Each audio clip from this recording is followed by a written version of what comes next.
So hello guys, आप सभी का वेलकम है लुकिज्म से जुड़ी एक और नई प्रिडिक्शन वीडियो में, जहां पर आज हम बात करने वाले हैं UI ultra pro max monster gun park versus UI monster big Daniel के बारे में। अब वैसे तो मानवा के अंदर इन दोनों की फाइट शुरू हो चुकी है, लेकिन इस फाइट का रिजल्ट काफी अनप्रिडिक्टेबल आने वाला है। और वो इसलिए क्योंकि दोनों कैरेक्टर्स के पास UI होते हुए भी उन दोनों के बीच काफी सारी चीजों का डिफरेंस है। तो सबसे पहले UI बिग डैनियल को ही देख लो, जिसका UI मोड 100% पीक पर है और उसके पास एक परफेक्ट बॉडी है।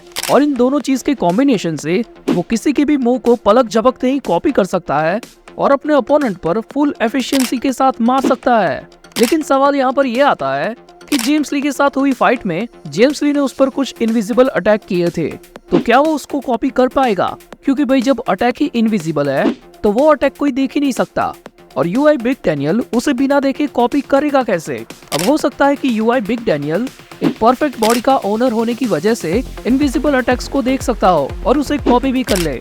फिर भी उसका UI मोड बस कुछ टाइम लिमिट्स के लिए ही होता है, तो इस बात के काफी ज्यादा चांसेस है कि वो गन को काफी लंबे टाइम तक टक्कर ना दे सके। और दूसरी तरफ बात करें अगर गन की, तो वो अपने नॉर्मल वाले UI मोड की लिमिट को क्रॉस कर चुका है, जो उसकी आंखों की चमक से देखा जा सकता है। लेकिन दूसरी तरफ उसकी पूरी बॉडी इंजर्ड हो चुकी है, लेकिन उसकी पावर्स और एक्सप्रेशंस पर इसका कोई फर्क देखने को नहीं मिलता। और उसकी ड्यूरेबिलिटी इतनी ज्यादा इंक्रीज हो गई है कि वो बड़े से बड़े अटैक को झेल सकता है, यहाँ तक कि जून को भी उसके पैर को नहीं काट पाया था। तो अगर इन दोनों UI मॉन्स्टर्स के सिनारियोस को देखे तो UI बिग डैनियल के पास एक perfect body plus UI mode है, और गन पार्क के पास एक परफेक्ट UI मोड के साथ एक इंजर्ड बट ड्यूरेबल बॉडी है। और वो कितने टाइम तक अपने इस मोड में रहेगा ये कोई नहीं जानता। लेकिन क्या इन दोनों की फाइट के बीच में इन्हें कोई रोकने आ सकता है? वेल, इस बात की पॉसिबिलिटीज तो काफी कम है, लेकिन कुछ चांसेस तो है।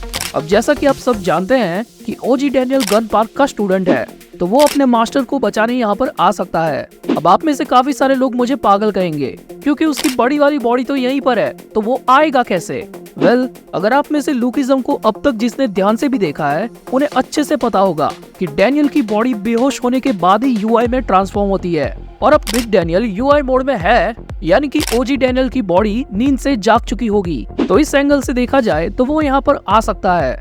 लेकिन इन दोनों मॉन्स्टर्स के बीच जो भी आएगा उसे बहुत गंदी मार पड़ने वाली है। अब गन पार्क का प्लॉट आर्मर हमें अब तक भले ही इतना स्ट्रॉन्ग दिखाया गया हो, लेकिन डैनियल पार्क के आगे उसका प्लॉट आर्मर फीका पड़ने वाला है। और वो इसलिए क्योंकि भाई डैनियल पार्क ही लुकिज्म का मेन कैरेक्टर है, तो ये एक इकलौता बंदा है जो गन पार्क के प्लॉट आर्मर को डैमेज कर सकता है।